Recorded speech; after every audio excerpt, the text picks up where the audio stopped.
Hi, I'm Sarah and I'm one of the English tutors here at Wolsey Hall.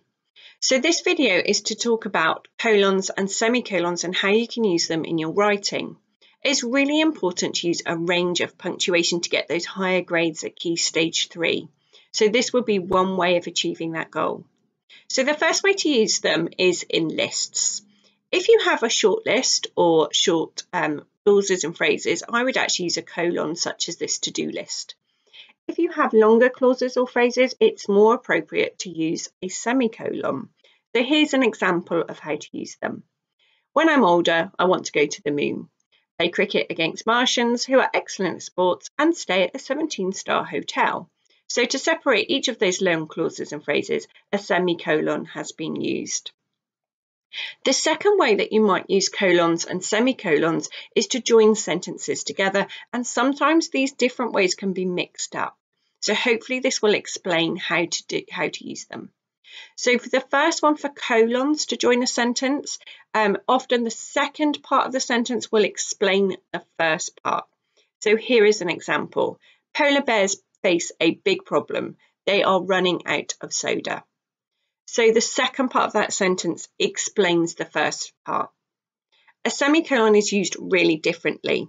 So both parts of the sentence need to have equal importance and they both need to make sense on their own. So often you might actually use them as two short sentences with a full stop in the middle. You could use a connective, which would make it a compound sentence, but a more sophisticated way of linking those two ideas together is to use a semicolon. So here's an example. Bruce likes dancing, Sheila likes surfing. So both of them are sentences that make sense on their own. You could use a connective, you could use a full stop, but here is showing you how you can use a semicolon. It would be really good to start to see semicolons used in your writing if you're not using them already, of course. So they do very different things, and actually punctuation can often change the meaning of a sentence. So it's really important that you do use them correctly. So here, the choice of punctuation actually affects the meaning. Tony was delighted, George was furious. So for this, the second part of the sentence, George was furious, that explains the first part. So Tony was delighted because George was furious. The second one, using a semicolon, changes the meaning completely. Tony was delighted, George was furious.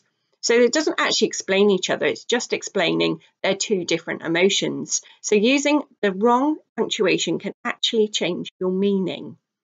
I hope this has helped and I hope that you start to use some colons and semicolons in your writing assignments.